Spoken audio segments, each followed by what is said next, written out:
Officer, why was I stopped? Stolen vehicle report. License and registration. Now, what's the report number? I'm not debating with you. Hand over your documents. I need to know why I'm being detained.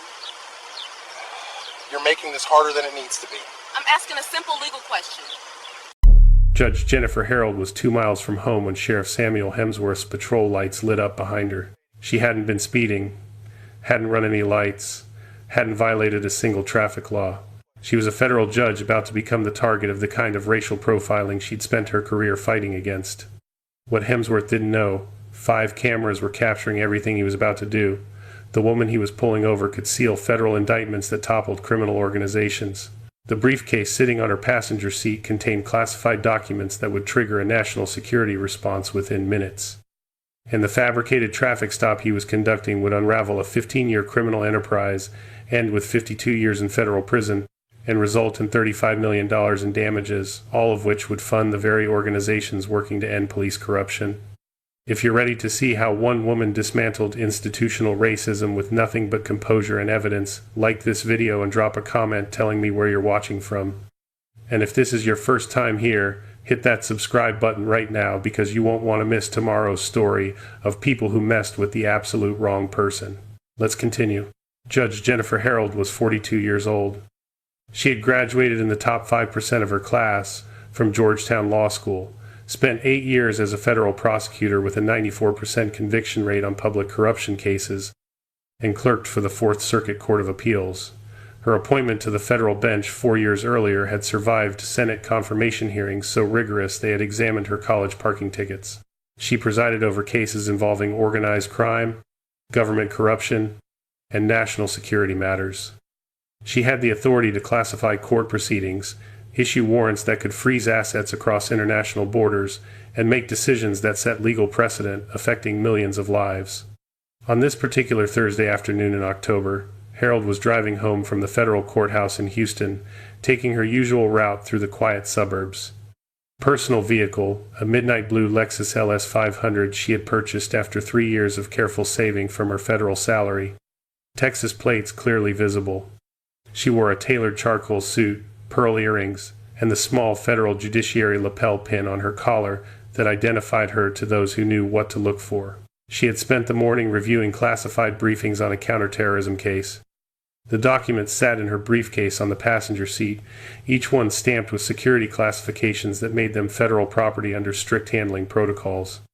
She was mentally reviewing her evening schedule, thinking about picking up groceries, when the blue and red lights appeared in her rearview mirror.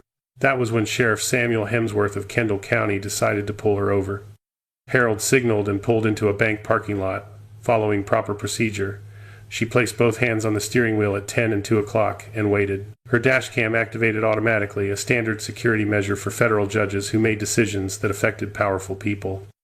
Hemsworth approached with body language that spoke of authority assumed rather than earned, hand hovering near his service weapon, aviator sunglasses concealing his eyes, shoulders tight, jaw set in an expression that suggested judgments had already been made. He demanded her license and registration without preamble. Harold's voice carried the same measured authority that commanded federal courtrooms. She asked why she had been stopped.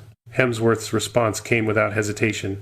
Multiple reports of a stolen Lexus in the area. Her vehicle matched the description. Harold's legal training activated instantly. Stolen vehicle reports were documented, time-stamped, and verifiable through dispatch within seconds.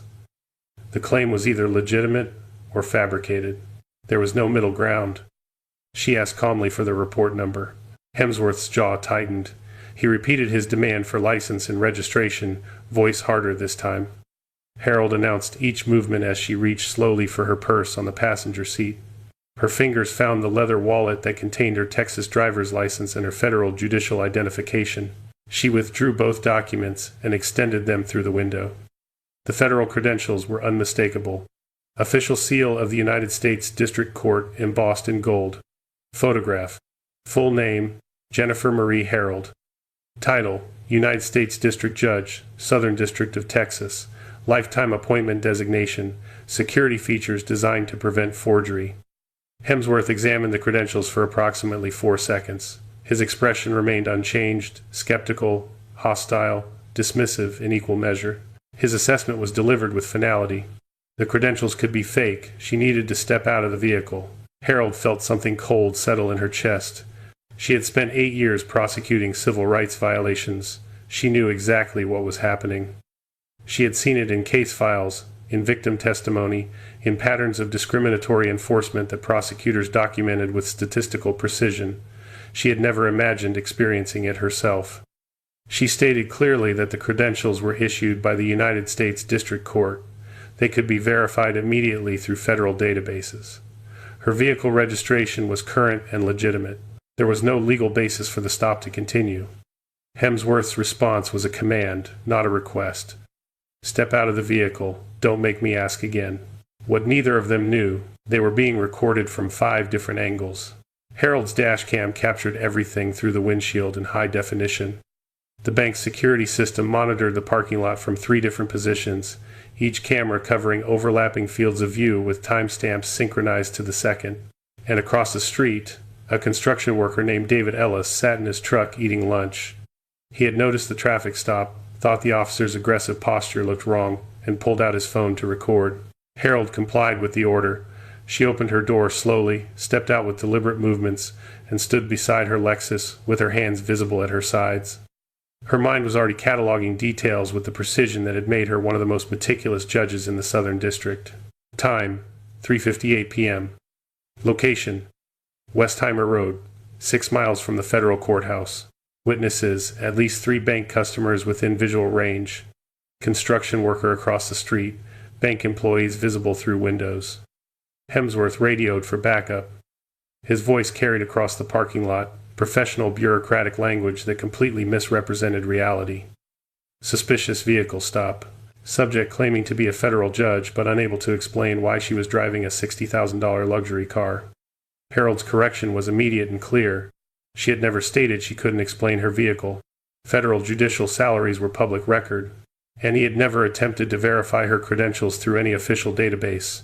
The response was captured by all 5 cameras with perfect audio clarity. Deputy Lewis Garrett arrived within 6 minutes. Mid-30s, less experienced than Hemsworth by perhaps a decade, he deferred immediately to the senior officer's authority without question. Hemsworth briefed him quickly. Possible stolen vehicle, subject being uncooperative. He was going to search the car. Harold stated her position with the same clarity she used when addressing attorneys who appeared before her bench. She did not consent to any search. No probable cause had been articulated. Her federal credentials established her identity beyond question.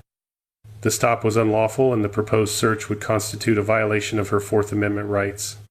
Hemsworth ignored her completely. He claimed reasonable suspicion based on the stolen vehicle report justified a search under established precedent. Harold's response was procedural and precise. If a stolen vehicle report existed, he could provide the report number and she would wait while dispatch confirmed it through official channels. Hemsworth's face flushed red. He ordered her to step away from the vehicle. Hemsworth opened the driver's door.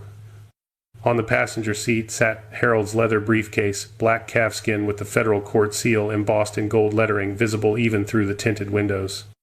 Beside it lay a sealed manila envelope marked in bold red letters, classified, national security, authorized personnel only. Harold's voice carried absolute judicial authority despite her position standing handcuffed beside a patrol vehicle. That briefcase contained classified federal court documents. Opening it without proper security clearance constituted a federal crime under Title 18 of the United States Code. She was ordering him as a federal judge to cease immediately. Hemsworth pulled the briefcase from the vehicle. He characterized it as evidence in the vehicle theft investigation. Harold's response was factual and devastating. There was no vehicle theft investigation. The claim was fabricated and provably false through dispatch records that would show no such report had ever been filed. Hemsworth forced the briefcase lock. The leather tore. The mechanism broke. Inside lay multiple case files, each one bearing security classifications stamped in red ink. One file, marked with diagonal red stripes and a classification level that required special federal clearance, pertained to an ongoing counterterrorism investigation with international implications. Garrett hesitated visibly. The markings looked official. Maybe they should contact a supervisor before proceeding. Hemsworth's order was unequivocal. Photograph everything. Standard evidence collection procedure. Hemsworth pulled out his personal cell phone and began photographing pages. The camera shutter sound clicked repeatedly in the quiet afternoon. Classified witness identities under federal protection programs. Sealed investigative findings from Homeland Security operations. Security protocols for ongoing counterterrorism activities. Methods and sources whose disclosure could compromise national security operations across multiple countries. Harold stood perfectly still, but her mind was documenting everything with legal precision that would later be described in federal court testimony as extraordinary. Each photograph created time-stamped metadata. Each image automatically uploaded to cloud storage systems beyond anyone's ability to delete. Each action was being captured by 5 separate recording devices from 5 different angles. She spoke clearly and steadily, ensuring her words would be captured by every microphone. Hemsworth and Garrett were photographing classified national security documents without authorization. This constituted a federal crime under Title 18, United States Code. She was a sitting federal judge, and she was documenting their actions for federal prosecution. Garrett pulled out his own phone and began photographing different sections of the documents. The total came to 70 pages. 43 photographed by Hemsworth, 27 by Garrett, all uploaded to cloud storage within seconds. All time-stamped with metadata that would prove impossible to dispute. All captured on 5 cameras that neither officer knew existed. What Hemsworth didn't know, what he couldn't have known as he photographed page after page with meticulous attention to detail, was that one of those files contained far more than classified counterterrorism intelligence. It was an internal investigation by the Department of Justice, Office of Inspector General. The subject: illegal law enforcement database access and sale of confidential information across multiple Texas counties. The investigation had been active for 14 months. It had identified patterns of unauthorized queries, traced payments through banking systems, and documented a criminal enterprise that had operated for 15 years. On page 7 of that investigation, in a document marked with the highest level of classification, appeared a name typed in precise legal formatting: Sheriff Samuel Hemsworth, Kendall County. He had just photographed evidence of the federal investigation into his own criminal activities, with metadata showing exact timestamps, with cloud backups creating permanent records, with 5 cameras capturing every moment. He hadn't profiled a random black woman driving a car he thought she couldn't afford. He had profiled the federal judge who would have eventually presided over his criminal trial. And he had just handed her irrefutable evidence of federal obstruction to add to the charges that would end his career and his freedom. The handcuffs clicked onto Harold's wrists with excessive force. Hemsworth tightened them deliberately, metal biting into skin, leaving marks that would still be visible hours later when federal photographers documented every detail as evidence. Across the parking lot, 3 bank customers had stopped their activities entirely, frozen in various states of shock as they watched a woman in a business suit being arrested beside a luxury vehicle. One woman had her phone out, recording. The construction worker across the street had never stopped filming. Harold was placed in the back seat of Hemsworth's patrol vehicle. The plastic was hard and uncomfortable. The cage separating front from back created a physical barrier that would later be described in legal filings as symbolically appropriate, a barrier between law enforcement authority and judicial oversight, between power assumed and power accountable. Her mind was already 3 steps ahead. Federal marshals would be mobilized within minutes of her missing a mandatory security check-in. Every action had been documented by multiple recording systems. Every photograph had created evidence with timestamps impossible to dispute. The legal framework for federal prosecution was building itself with the precision of a case she might have overseen from the bench.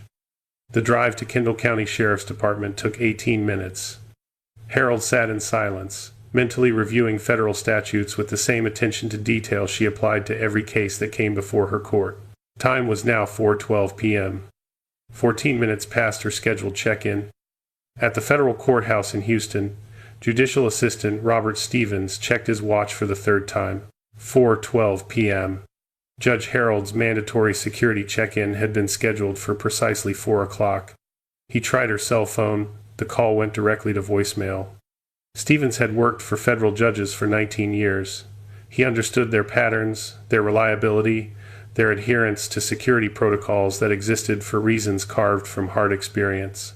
Judge Harold was known throughout the Southern District for punctuality that bordered on obsessive. She confirmed appointments hours in advance. She returned calls within minutes. She had never, not once in 4 years, missed a scheduled security check-in without prior notification. He waited exactly 2 minutes and tried again. 4:14 p.m. Voicemail. At 4:15 p.m., Stevens activated the protocol that existed specifically for this scenario. The call went to Deputy U.S. Marshal Angela Reeves, who handled judicial security for the Southern District of Texas. Reeves had spent 16 years protecting federal judges from threats that ranged from disgruntled defendants to organized crime organizations to foreign intelligence services. She understood immediately that this wasn't administrative oversight or a forgotten phone call. Federal judges operated under specific security protocols because their decisions affected powerful interests. Death threats were constant. Kidnapping was a documented risk. Assassination attempts had occurred with enough frequency that protective measures were mandatory rather than optional. When a federal judge missed a scheduled check-in, the response was immediate and comprehensive. Reeves accessed the tracking system for court-issued devices within seconds. Harold's phone had last pinged a cell tower on Westheimer Road at 3:58 p.m. The location data placed her at a bank parking lot 6 miles from the courthouse. There had been no movement since. The U.S. Marshals Service team dispatched immediately. 3 vehicles, 7 agents, full emergency protocol. Deputy Marshal Reeves and her team arrived at the bank parking lot at 4:31 p.m. Harold's Lexus sat in space B7, exactly where the tracking data had indicated. Driver's door closed but unlocked. No sign of the judge, no indication of where she had gone or why. Reeves approached the bank manager and requested immediate access to security footage. Federal emergency, missing federal judge. The manager complied within minutes. The recording showed everything. 3:58 p.m., midnight blue Lexus pulls into parking lot. Professional black woman in business suit exits, vehicle, hands on steering wheel, compliant posture. Sheriff's patrol vehicle blocks her exit. 4:01 p.m. Officer approaches aggressively, hand near weapon. Woman presents credentials, visible even on security footage as she extends documents through window. 4:03 p.m. Officer examines credentials briefly, orders woman from vehicle. 4:06 p.m. Backup arrives. 4:09 p.m. Briefcase removed from passenger seat, forced open despite woman's visible objections. 4:11 p.m. through 4:18 p.m. Both officers photographing documents with personal phones. 4:21 p.m. Woman handcuffed and placed in patrol vehicle. 4:23 p.m. Patrol vehicle departs with woman in custody. Reeves watched the footage twice, her expression growing harder with each viewing. Then she pulled out her phone and called Kendall County Sheriff's Department directly. The desk sergeant answered with routine professional courtesy. Reeves identified herself with formal precision. Deputy U.S. Marshal, Southern District of Texas, Judicial Security Division. She needed immediate confirmation of whether they had anyone matching a specific description in custody. The sergeant checked the intake system. Subject matching description brought in approximately 25 minutes earlier, currently in holding, pending processing. Reeves asked what charges had been filed. Her voice remained controlled, professional, giving no indication of what was coming. The sergeant read from the screen. Obstruction of justice. Suspected involvement in vehicle theft operation. The silence on Reeves' end stretched long enough to become uncomfortable. When she spoke again, her voice had transformed completely. Each word carried the weight of federal authority mobilizing in real time. They had a United States District Judge in custody. Federal judicial credentials had been presented and ignored. Classified national security documents had been accessed without authorization. This was now a federal incident. They were not to process that individual any further. They were not to move her. They were not to speak to her. Federal agents were en route and would arrive within minutes. The sergeant's tone transformed from bureaucratic routine to barely controlled panic. Captain Vincent Drake had been with Kendall County Sheriff's Department for 24 years. He had handled internal corruption investigations that had ended careers. He had managed officer-involved shootings that had generated national media attention. He had survived federal civil rights audits and budget crises that had nearly bankrupted the department. Nothing in his experience had prepared him for what the desk sergeant reported. Drake reached the holding area within 3 minutes. Judge Harold sat on the concrete bench, suit jacket folded beside her. tie still knotted, posture upright despite the degrading circumstances. Her expression was calm, professional, and absolutely controlled. There was no anger visible in her face, no frustration, no fear. Only the kind of composed authority that made Drake's prepared apologies die in his throat. He began to speak. "Judge Harold, I am so."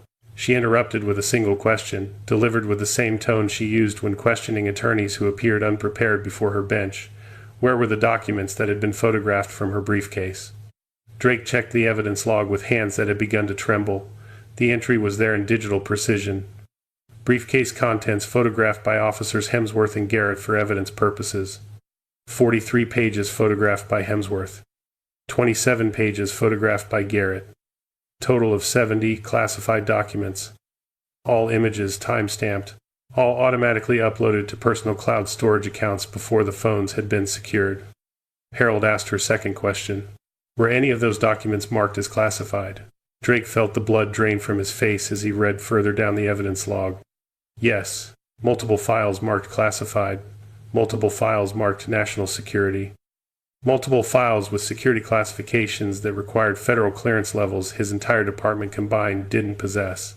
Harold delivered her third question with devastating calm. How many of those photographs had been uploaded to cloud storage before the phones were secured? Drake checked the evidence documentation with growing horror. His voice came out barely above a whisper. All of them. Automatic cloud backup, 70 images, uploaded within seconds of being photographed. Stored on servers beyond anyone's ability to delete. Harold stood. She straightened her suit jacket with movements that belonged in a courtroom rather than a holding cell. Her voice remained measured, judicial, almost gentle in its absolute certainty.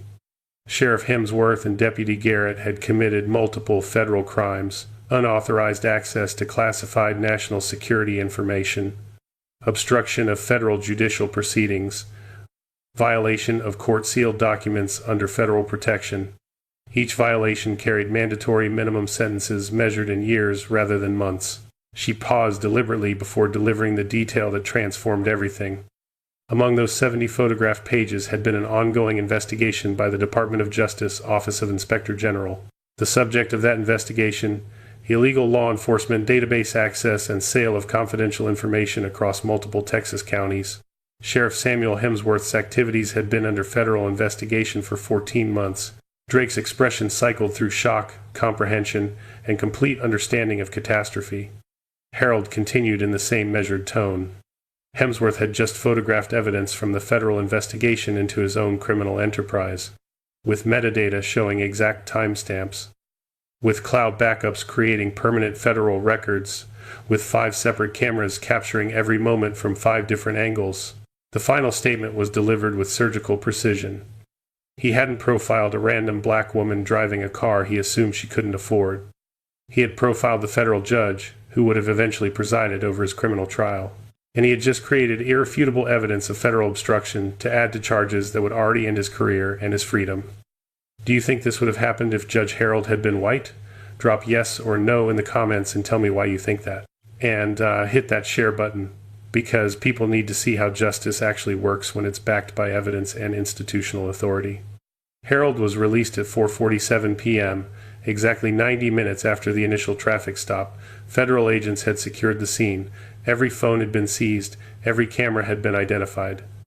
Every piece of evidence had been preserved under federal chain of custody protocols that would survive any legal challenge. She drove directly to the federal courthouse, hands still bearing visible marks from handcuffs that had been deliberately tightened. Once in her chambers, she began making the calls that would trigger comprehensive institutional response. Chief Judge Patricia Vega took her call immediately. The conversation lasted 7 minutes. Full federal investigation was mandatory. Resources would be unlimited. Consequences would be maximum. Department of Justice, Civil Rights Division. The senior attorney recognized implications within seconds of Harold's briefing. Federal obstruction. Classified information breach. Civil rights deprivation under color of law. Investigative team deployment was promised within hours. National Security Division was notified due to the classified document compromise. Counterterrorism protocols were activated immediately. By 6:15 p.m., federal investigators had executed simultaneous search warrants across 3 counties. All electronic devices were seized from Hemsworth, Garrett, and 4 additional deputies who had been identified through preliminary communication analysis. Phones, computers, tablets, personal and departmental servers, everything that could store data, everything that could contain evidence. The forensic examination would take 3 months. What they found would exceed even the federal investigators' initial expectations. 623 traffic stops conducted by Hemsworth over 15 years. 91% had involved minority drivers.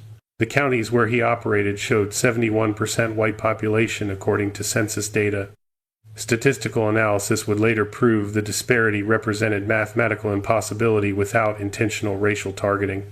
1,847 unauthorized database queries over the same 15-year period. Information sold to 23 different clients, including private investigators, bail bondsmen, and tabloid journalists.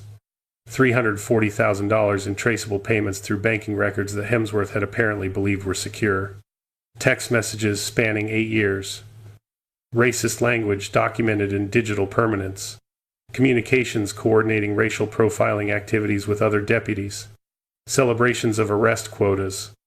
Mockery of minority drivers using slurs that would be read aloud in federal court. 6 additional deputies identified as participants in the database selling operation. A systematic criminal enterprise with Hemsworth as the architect and primary beneficiary. The evidence was overwhelming. The documentation was irrefutable.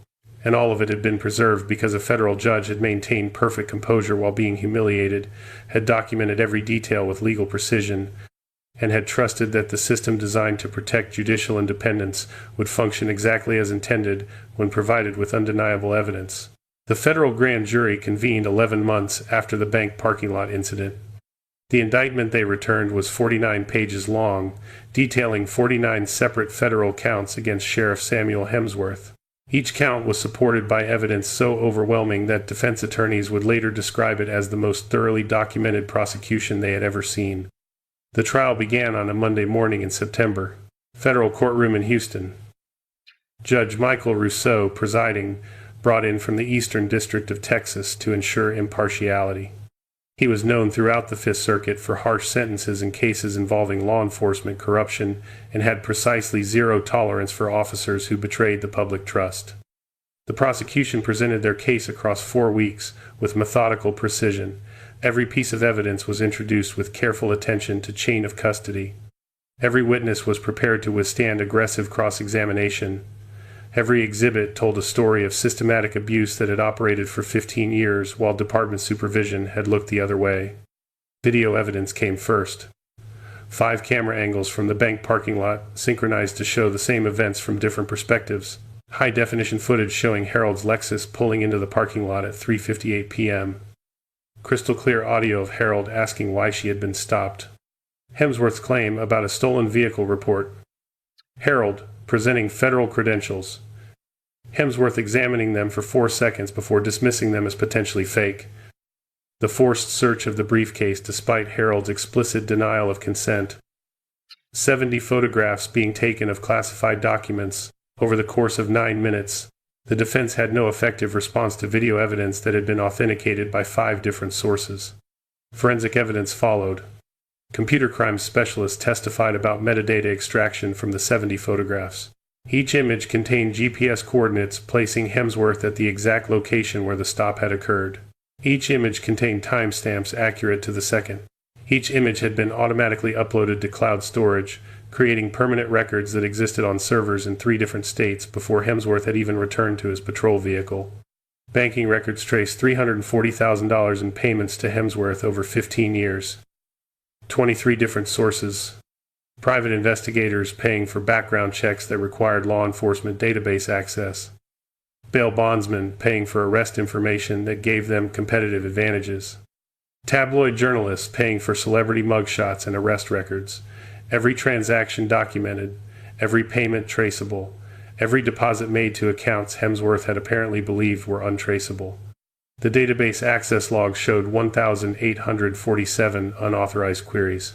Searches on celebrities, politicians, business executives, private citizens who had done nothing to warrant law enforcement attention. Each query time-stamped. Each query matched to payments that followed within days. The pattern was undeniable and impossible to explain as anything except systematic criminal enterprise. Statistical analysis was presented by an expert who had testified in civil rights cases across the country. 623 traffic stops by Hemsworth over 15 years. 567 had involved minority drivers. The counties where Hemsworth operated showed 71% white population according to census data. The expert testified that achieving a 91% minority stop rate in a 71% white county without intentional racial targeting had a statistical probability approaching zero. Comparison data from other officers in the same department showed stop rates that aligned with demographic patterns. Hemsworth was an extreme outlier. The numbers proved discriminatory intent beyond any reasonable doubt. Text messages were read aloud in court. 8 years of communications with other deputies. Racist language that made jury members visibly uncomfortable. Coordination of profiling activities with specific discussion of targeting expensive vehicles in certain neighborhoods. Celebration of arrest quotas with bonuses apparently paid under the table by the department. Mockery of minority drivers using slurs that the prosecutor read in a flat, emotionless voice that somehow made them even more damning. The defense attempted to argue isolated incidents taken out of context. The prosecution responded by presenting additional messages from different time periods showing identical patterns. The argument collapsed under the weight of documented evidence. Harold took the witness stand on the trial's 15th day. She testified for 7 hours across 3 sessions, describing the bank parking lot stop with precise detail. Her voice never wavered. Her composure remained absolute. She described presenting her federal credentials and watching Hemsworth examine them for 4 seconds before dismissing them as potentially fake. She described explicitly denying consent to search her vehicle and hearing that denial ignored. She described watching classified national security documents being photographed despite her clear warnings about federal law violations. The defense cross-examination attempted to suggest she had been uncooperative or had somehow provoked the situation. Harold's responses were devastating in their simplicity. She had answered every question asked. She had complied with every lawful order. She had presented valid federal credentials. She had explained exactly why the search was unlawful. Her cooperation had been total within the bounds of constitutional protection she had every right to invoke. Her final statement was delivered with quiet intensity that resonated through the courtroom. She had spent her career upholding the Constitution. On that October afternoon, she had experienced its violation firsthand. Not because she had committed any crime, not because she had acted suspiciously, but because of the color of her skin and the car she drove. 29 other victims testified over the following week. A woman who had lost custody of her children after a fabricated arrest led to Child Protective Services involvement. An elderly man who had been hospitalized after being thrown to the ground during a pretextual stop. A young entrepreneur whose business had failed after bogus charges destroyed his reputation. Charges that were eventually dismissed, but only after the damage had been done. The pattern emerged with brutal clarity. Systematic destruction of lives through racial profiling conducted with the authority of law enforcement and protected by department supervision that had looked the other way for 15 years. The jury deliberated for 6 hours. They returned guilty verdicts on all 49 federal counts. 8 counts of deprivation of rights under color of law. 12 counts of unauthorized access to classified information. 7 counts of obstruction of justice. 15 counts of computer fraud and abuse. 5 counts of wire fraud. 2 counts of conspiracy. No acquittals. No hung jury on any charge. Hemsworth sat without visible emotion as the verdict was read. His attorney appeared physically ill. Judge Rousseau scheduled sentencing for 6 weeks later. The hearing lasted 4 hours. Prosecution argued for upward departure from federal sentencing guidelines based on aggravating circumstances. They presented victim impact statements from 37 individuals whose lives had been affected by Hemsworth's actions. They documented systematic abuse spanning 15 years. They emphasized the national security breach created by photographing classified documents and the assault on judicial independence represented by arresting a federal judge who had presented valid credentials. The defense pleaded for leniency. They mentioned family circumstances. They cited military service from 20 years earlier. They expressed remorse that sounded hollow, given text messages celebrating arrests and mocking victims. Judge Rousseau's sentencing statement addressed each aggravating factor with methodical precision. Hemsworth hadn't just violated individual rights. He had betrayed the fundamental trust that communities placed in law enforcement.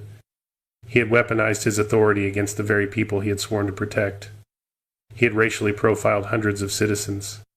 He had sold confidential information for personal profit, and when he had encountered a federal judge, he had committed crimes against the judicial system itself. The sentence was pronounced with finality that left no room for appeal.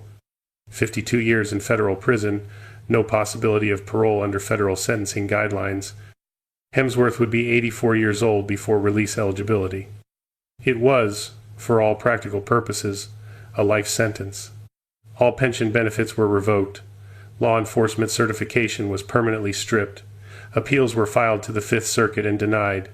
Petition to the Supreme Court was denied without comment. Every possible avenue of escape was systematically closed. Deputy Garrett received 23 years for accessory charges and obstruction. 4 other deputies received sentences ranging from 8 to 15 years each for their participation in the database selling operation. The department supervisor received 11 years for systematically covering up complaints and enabling the profiling network through deliberate indifference. The entire criminal enterprise was dismantled, 6 careers ended, multiple families destroyed, and all of it traceable to a single decision to profile a woman based on the color of her skin and the car she drove. The civil lawsuit proceeded on a parallel track, Harold v. Kendall County Sheriff's Department and Samuel Hemsworth. Claims of false arrest, civil rights deprivation, intentional infliction of emotional distress, assault on judicial independence, and systematic failure of supervision that had enabled the constitutional violations. The county offered settlement 3 months before trial, $3.9 million with a confidentiality agreement requiring Harold to never discuss the case publicly. Their attorneys characterized it as generous given the circumstances. Harold refused. She demanded public trial and institutional accountability that a confidential settlement would obscure. The case proceeded to jury trial. The civil trial lasted 4 weeks. Evidence showed the department had received 47 formal complaints against Hemsworth over 15 years. Every single complaint had been dismissed internally without proper investigation. Early intervention systems had flagged Hemsworth's stop patterns as statistical outliers. Supervision had ignored the warnings. The department had created a culture that rewarded aggressive enforcement without meaningful accountability. The verdict came back with numbers that made national headlines: $35 million in total damages, $10 million compensatory for the harm inflicted, $25 million punitive, specifically designed to punish the department for systematic indifference to constitutional violations that had been documented and ignored for over a decade. It was the largest civil rights verdict in Texas history. The federal consent decree that followed was comprehensive and binding. 10 years of Department of Justice monitoring. Independent oversight board with subpoena authority and power to investigate complaints without department interference. Mandatory body cameras for all officers with footage stored by independent third parties. Bias training completely redesigned by civil rights experts rather than law enforcement personnel. Early intervention systems with automatic triggers that required investigation when officers showed statistical patterns of discriminatory enforcement. All stop data tracked by demographics with quarterly public reporting that would be available to researchers and civil rights organizations. The reforms would affect every officer in the department. The oversight would continue for a decade, and the changes would serve as a model for other jurisdictions facing similar patterns of discriminatory enforcement. 3 weeks after the civil verdict, Harold held a press conference at the federal courthouse. She stood at a podium bearing the seal of the United States District Court and delivered a statement that had been carefully prepared but was delivered with obvious emotion barely held in check. She hadn't pursued the case for money. She had pursued it for justice. Every single dollar of the $35 million settlement would be donated to organizations working to prevent what had happened to her from happening to others. The donations were announced with specific amounts. $12 million to the National Police Accountability Project, $10 million to the NAACP Legal Defense Fund, $8 million to the Innocence Project, $5 million to local community legal aid organizations that provided representation to defendants who couldn't afford attorneys. The entire settlement. Not a dollar kept for personal use. All of it channeled into systemic reform. The Foundation for Judicial Accountability was established using Harold's name and funded by the settlement. Its mission focused on 3 areas: funding appeals for wrongful convictions, providing legal aid to those unable to afford representation, and developing training programs for law enforcement and judicial officers. The Foundation's results over the following 3 years exceeded even optimistic projections. 24 wrongfully convicted individuals were freed, their cases overturned based on evidence the Foundation's investigators uncovered. Legal representation was provided to over 400 defendants facing charges similar to those Hemsworth had fabricated minor traffic stops that had escalated into serious charges through patterns of discriminatory enforcement. Model legislation developed by the Foundation was adopted by 9 states. The reforms addressed early intervention systems, independent oversight, and public reporting of stop data. Federal judicial conferences began using the case as a teaching tool for maintaining security protocols and responding to threats against judicial independence. FBI training programs incorporated the case into civil rights violation modules.